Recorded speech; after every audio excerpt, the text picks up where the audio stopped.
In a remote village nestled between the misty peaks of the Rift Mountains, where fog dripped through the valleys like teardrops, life was simple and uneventful until a chilling mystery emerged. There lived a solitary woman named Halima who was known throughout the village for her kindness and warm hospitality. She lived in a modest home that bore silent witness to the unfolding drama. The aroma of mint tea always lingered in her courtyard, mingling with the scent of blooming bouquets, a stark contrast to the darkness that was about to descend upon her family. Halima's sanctuary was graced by the presence of her 6-year-old son, Idris, a child with an unusual air about him. He moved through life in a manner that hinted at secrets hidden beneath the surface. While other children in the village reveled in games of tag amidst the narrow streets and splashed merrily in the shallow waters of the irrigation canals, Idris's remained apart. He never played, never laughed, but he always whispered. Low murmurs that carried on the wind, whispers to something no one could see.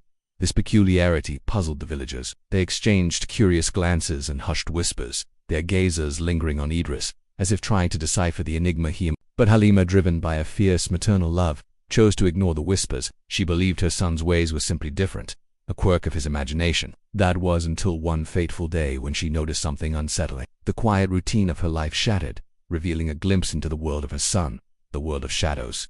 One morning Halima woke to an eerie sight. By Idris's bed she found footprints, muddy and small, too small to be hers or anyone else's. What made the discovery even more perplexing was their origin. They seemed to emanate from the wall, as though her son had been receiving nocturnal visitors. Her heart pounded against her ribs, each thud echoing the rising panic within her. A chill snaked down her spine, raising goosebumps on her bare arms. Her gaze, wide with alarm, darted around the room, seeking answers. As the days passed, the footprints returned each morning, a silent, unseen guest leaving their mark on the mud. Halima found herself consumed by a gnawing worry, a premonition that something sinister was unfolding beyond her understanding. Finally, she confronted her son, her voice trembling slightly. "Who were you talking to?" she asked, her eyes searching his. Idris turned to her, a soft smile gracing his lips. "The boy in the shadows said not to tell," he replied, his voice as innocent as a dove's coo. The simplicity of his words only deepened the mystery.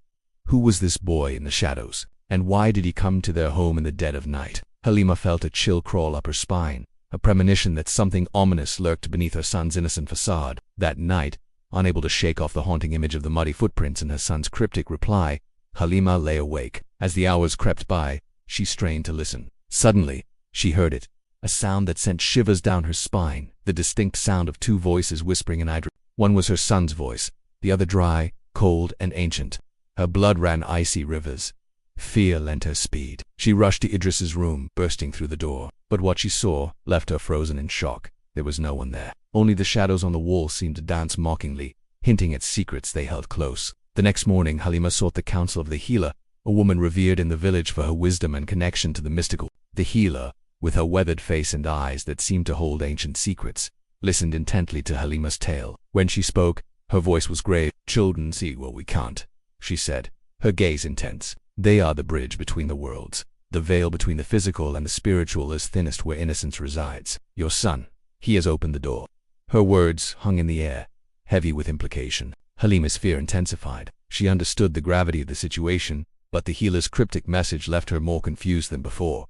What did it mean? What had her son unleashed? With newfound urgency, the healer advised Halima to burn incense, pray, and never let Idris sleep alone. Fueled by a mix of terror and determination, Halima followed the healer's advice. Incense smoke filled their home, mingling with the scent of prayer and a desperate hope for protection. But fate had a cruel sense of irony. One night, as Halima sat vigil beside her son's bed, her eyes heavy with fatigue, she saw it, a shadow, child-sized, detached from the darkness in the corner of the room. It seemed to have a life of its own, slowly turning towards her. Its back was towards her, so she couldn't see its face, but she could make out two gaping black sockets where eyes should be. Terror choked her, stealing her breath as the shadow took a step forward. Idris, sensing his mother's fear, stirred in his sleep and murmured, "His name is Walid." The shadow, upon hearing its name spoken, swiveled around, revealing empty eye sockets that seemed to suck the light from the room. The next moment, the lights in the room exploded in a shower of sparks, plunging the house into darkness. When Halima's eyes adjusted to the gloom,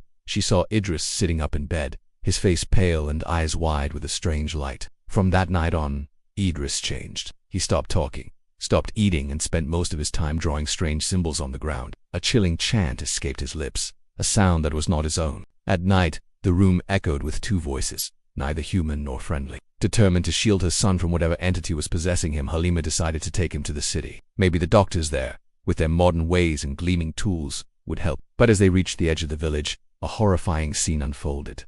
Idris screamed, "He won't let me leave. Not yet, he's not done with me." With that, he collapsed on the ground, his body writhing in what seemed like unbearable pain. That night, a violent storm shook the sky.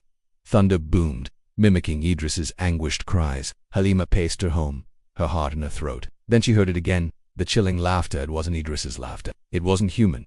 Rushing to his room, she found it empty. The window was wide open, as if inviting the storm to join in. And on the sill, a single footprint, not muddy, but black as pitch. In the morning, the footprint was gone, but a message left in a child's shaky handwriting stared back at her from the mirror. "Thank you for letting me in." Black handprints covered the walls, stretching upwards as if clawing to escape, but they offered no new clues. They never found it. Some villagers claim on cold winter nights, they see a boy walking near the forest, his laughter echoing through the trees, talking to shadows that don't touch the ground. Others say those shadows sometimes reach out, seeking to pull the unwary into the darkness. And so the legend of Idris and the Shadow Boy from the Rift Mountains continues to be whispered around campfires, a chilling reminder of the thin veil between our world and the shadows that dwell beyond. If your child ever whispers to the dark, don't wait. Don't answer and never let it whisper back.